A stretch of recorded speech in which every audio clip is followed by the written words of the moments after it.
Good morning, ma'am. So, adi po anak ibabalik nga 505 square meter ha barangay Patok Dagami Leyte. So, ani po din itak lote na start niya front. So, mahatag akong right of way 3 meters. Namin right of way nga di.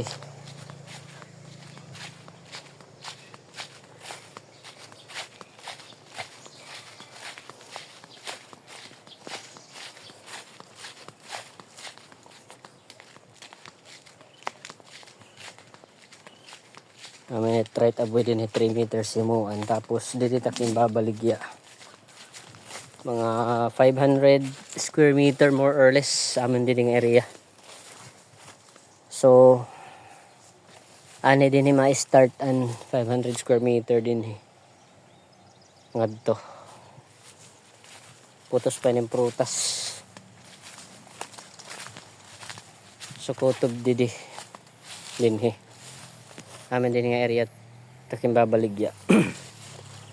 At likod niya ni rice field. So mahusay niya for fish pond. Tapos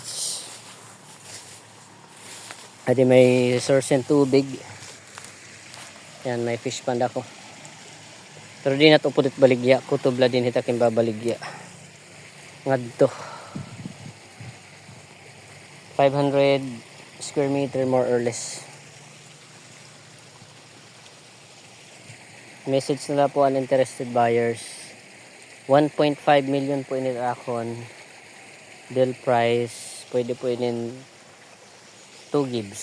1M tapos 500,000 upon release ang subplan. Nare-release ang subplan mga 1 to 2 weeks lang. Pero if di kaya magbayad ng balance in 1 to 2 weeks, pwede after a month. So yan po.